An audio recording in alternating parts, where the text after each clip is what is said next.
Okay, we're on to case 2. This is episode 44 of the True Crime Grapevine. Can you see behind me this beautiful young man? This case 2 is really, I don't know why I haven't even had that much to drink yet. I had a hard time with 4. 4 incidences in Florida.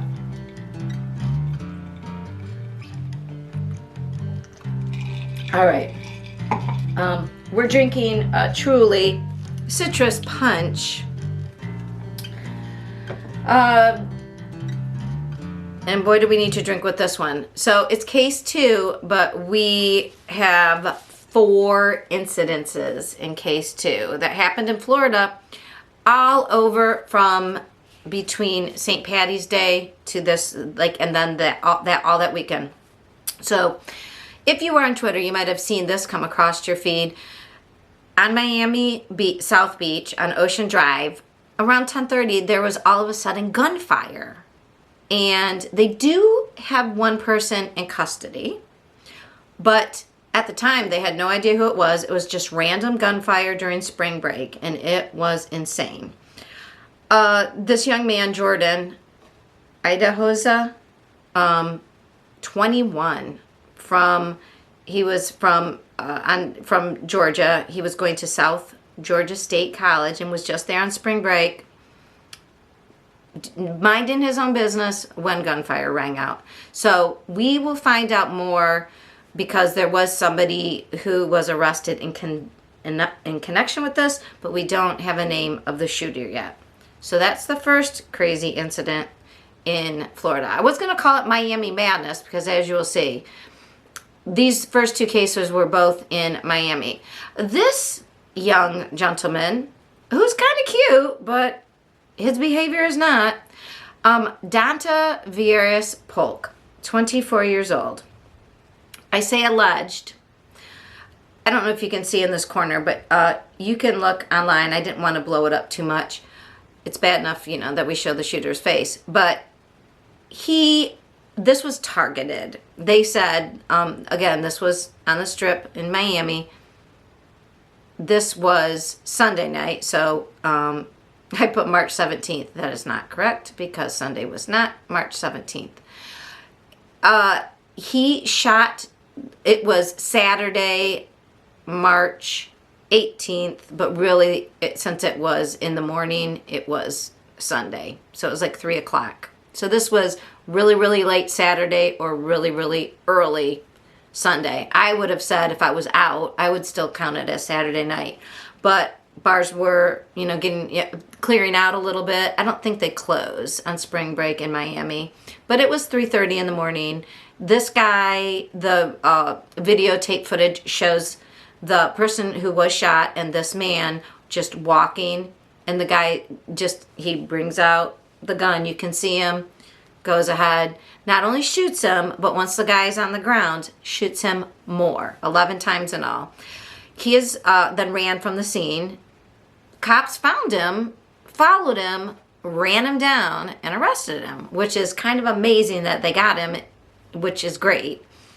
The person who was shot, we don't know that person's name yet, but the police are saying it was targeted, it was isolated. The person was shot was also unalived, unfortunately. So Dante Vieras seems to have a checkered history. He's 24. It's unfortunate. And now, not only did he unalive the person, it is all on video. So Miami was crazy Friday and Saturday. So next we move to another spring break traditional locale, if you will, in Florida. A place where I personally went on vacation for a spring break when I was in college.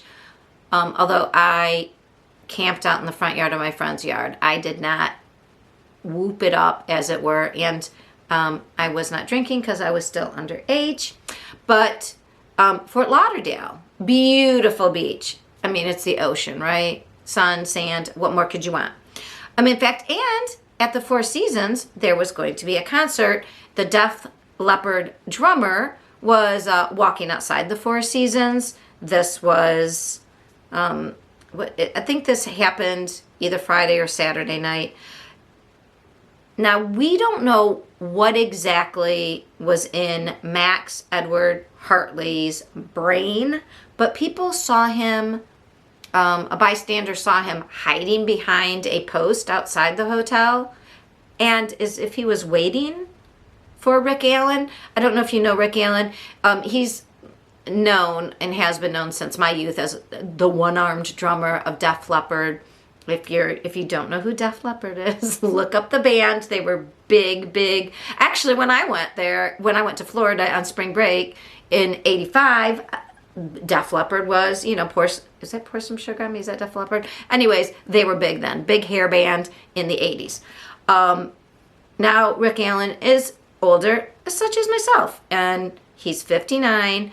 He went outside. I don't know if he went outside for a smoke, or if he was just walking outside for another reason. Regardless, this kid hiding behind a post comes around and starts beating the crap out of him, like smashing him into concrete. He just assaulted him and went insane. And this guy has one arm, so he is a disabled adult, which makes it a worse charge to attack somebody who is physically disabled, or disabled probably mentally in any way. Yeah. And then a woman tried to intervene, and he dragged her away and beat her and hit her, like dragged her away by the hair, and like was still attacking Rick Allen. Now, Rick Allen is fine. At first, there was a statement. His first statement was that he wanted this young man prosecuted to the fullest extent. Obviously, I don't know if he's backed off a little bit about that. Apparently, Max was drunk, like wasted. Now, I believe that we should consume responsibly, and I'm talking about this. And if you read the description in my cases, I try to say, and also consume your information responsibly. Like, we all want to hear the gossip, and I will tell you what's gossip, but I like to inform you based on what is evidence, especially when it's legal, if it's been reported in a legal filing, because that's our best evidence as far as we know right now. But I don't, it is unclear exactly what's going on right now. I will keep you abreast as to if there's any civil filings. There will be criminal filings against this young man for assault. Maybe, I don't know if there was an intention to kill, but they did charge him, and he was bailed out, but he did get an assault under the influence and assaulting a person who was disabled, and assaulting the other woman as well. So, I mean, Max is 19. I don't know why he would be so angry with Rick Allen. I mean, I don't know. Look at him. Do they look alike? Is he a love child? Again, that's all. That was my just throwing shit stuff, out there. I don't know what could make that kid's kind of good looking too, right? But what the heck? Why was he hiding? He's wasted. Why would he be so angry with Rick Allen? I don't know. Let's see. He's 20, so subtract. When Rick Allen was 30, could he? I mean, I don't know what Rick Allen was like in his youth, and could he have had a love child? I don't know. Does that kid look anything like him? They both have curly hair. This is all just my supposition. I mean, it would be crazy, right? I don't know what happens with rockers. I personally was never into the rock scene. I've never gotten to be a groupie. I do like you care. You don't care about who I like musically. But what I'm saying is, I don't know why he focused in on and seemed to be waiting around for Rick Allen. Was he just drunk waiting around for anybody? I don't know if he even knew who Rick Allen was. It's all still whatever. But the fact that the first thing that Rick Allen put out was that, he wanted this kid prosecuted. The second thing he put out was, kind of walking, not, it didn't seem like walking it back, but I wonder if he understood more, if he got more background on this. I don't know. Or maybe he just, after recuperating a little bit, I think he broke some ribs, had a head injury. I mean, the kid did do a number on him. Anyway, and he's from Ohio. He's from Avon, which is I think Avon's east of Cleveland. It's like 3 hours from where I live. And it's you know, not poor, not rich, but dude, obviously he needs to control himself on spring break. I wonder if we'll hear more about if he was actually targeting Rick Allen or if he was just drunk and happened to grab a star. But the fact he pulled the other woman out of the way, I don't know. He seemed to have a problem.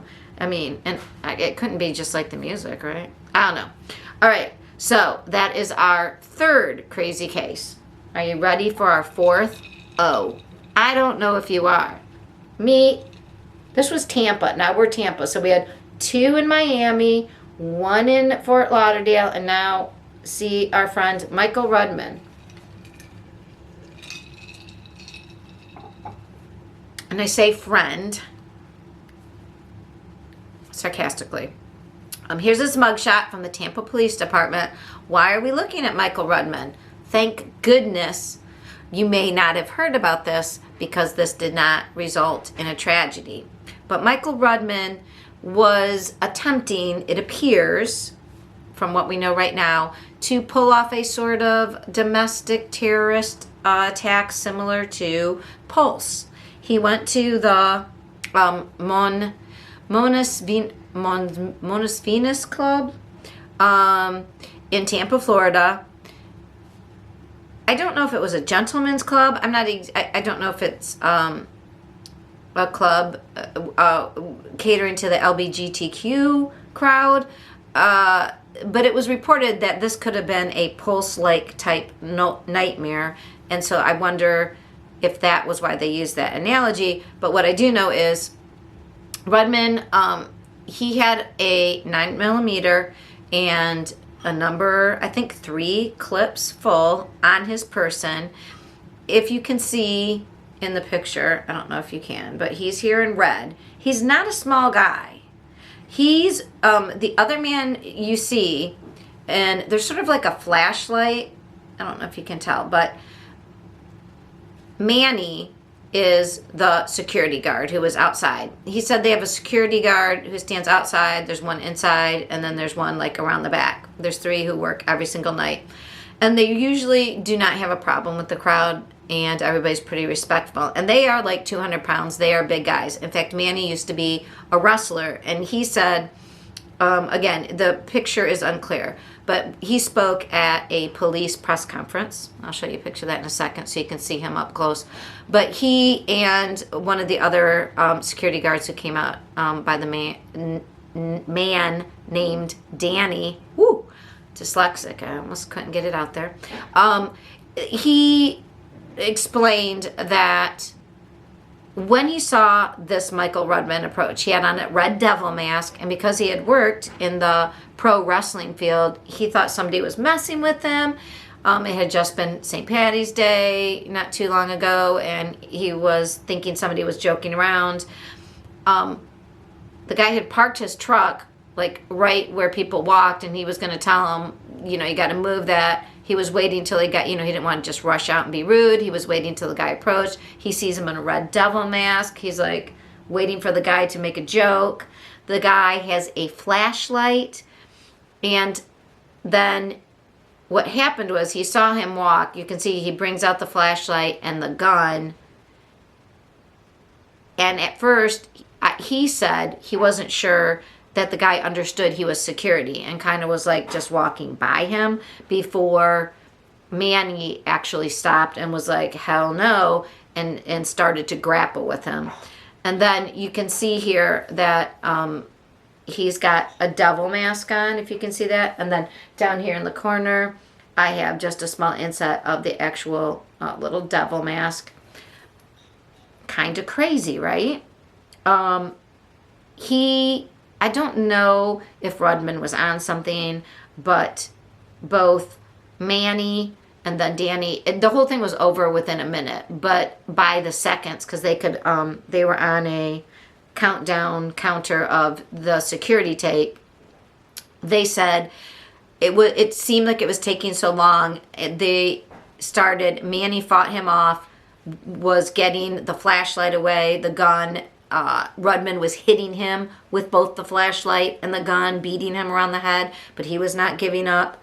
Then Danny came out, I believe, and then the third guy came out. And they said there was like 500 pounds on top of this guy who was probably almost 300 himself, but they said he was like almost getting up. He was very determined what he wanted to do. And so here's our heroes, Manny Resta and Danny Baham. Manny Resto and Danny Baham of Tampa Bay. They are the Mons Venus heroes that showed up. There was a third security guard who didn't show up, I guess, to the press conferences. But here they are. Boy, I wish we had people like them at every school and every place that these things happened. Completely controlled the situation, took down the guy. The guy was found, I think we're hearing more about it now, but he seems to have a manifesto type problem. He didn't have priors in their county, but in Pastilla County, I guess he had been Baker Act a few times. Baker Act is when you're acting like you might want to unalive yourself. He had a lot of domestic violence charges, I believe. And as we will learn in a lot of these cases, you know, being arrested for domestic violence seems to be a precursor for these larger mass whatever events. It's a really red flag. And maybe if you have committed some domestic violence, you shouldn't be allowed to purchase, those deadly weapons. I don't know. That's just my feeling, because it seems like we always say here on the True Crime Grapevine, what can we learn from this? Well, what can you learn from this? I think what we can learn from this is, as a community, we need to ensure that our lawmakers are making laws, including like to protect the person who seems to be mentally unstable, as well as the community, and say you can't have a weapon, and that's problematic. If especially if you're going around beating your domestic partner, I mean, I don't know. We need a special place for those people. They need help, but also they need not to be where others are. We need more people like these guys. They did exactly what we want security to do. So that was the fourth incident, which didn't end up in a incident, but could have been something horrific that we were talking about. So in this case, Manny and Danny saved everybody. And so kudos to them. All right, that is the end of case 2, our Florida cases. It would be great if you would give this a thumbs up, subscribe if you'd like, raise a glass to Manny and Danny, and to all the security guards who keep us safe.